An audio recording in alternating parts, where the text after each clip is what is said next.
Zach was about 15 months old, we thought he had the common flu until he had a seizure. We rushed him to the hospital where he was diagnosed with a subdural hematoma, a pretty significant brain bleed, and severe hemophilia A. And the brain bleed was caused by his bleeding disorder.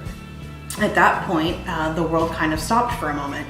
So when we were in the hospital, we met our wonderful support team from the Bleeding Disorder Foundation of Washington, and they put us in touch almost immediately with other kids who had similar bleeding disorders.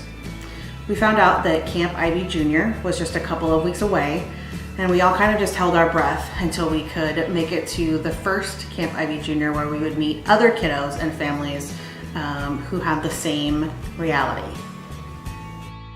In between our diagnosis and Camp IB Junior, I had started using a little harness for Zach that allowed him to walk but not fall, which I was pretty happy about.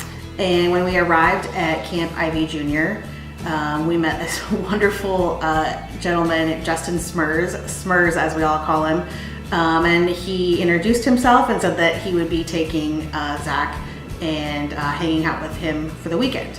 And I said, no, you're not. He's staying with me. And he said, no, he isn't. I'm gonna take him and we're gonna go hang out.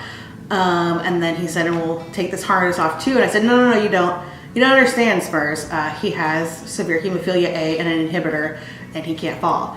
And Smurs just looked at us and he said, no, I do understand. I have the same thing. And I think that was the first time since diagnosis that I exhaled just a little bit. Meeting a young adult that had obviously survived and thrived with his bleeding disorder and connecting us with other families was one of the most amazing experiences. We left Camp IB Junior feeling supported and hopeful and empowered, and with a whole new community of lifelong friends and community members that I can't imagine life without these days. So Zachary is now almost 4, and I am a board member of the Bleeding Disorder Foundation of Washington, and it is my pleasure to help support a community and an organization that has helped myself and my family and Zach so much. And it is important to me that no other family has to go longer than a month before they are introduced to the support system and other families as I was. It's important to me that everyone in the hemophilia and bleeding disorder community gets their chance to exhale.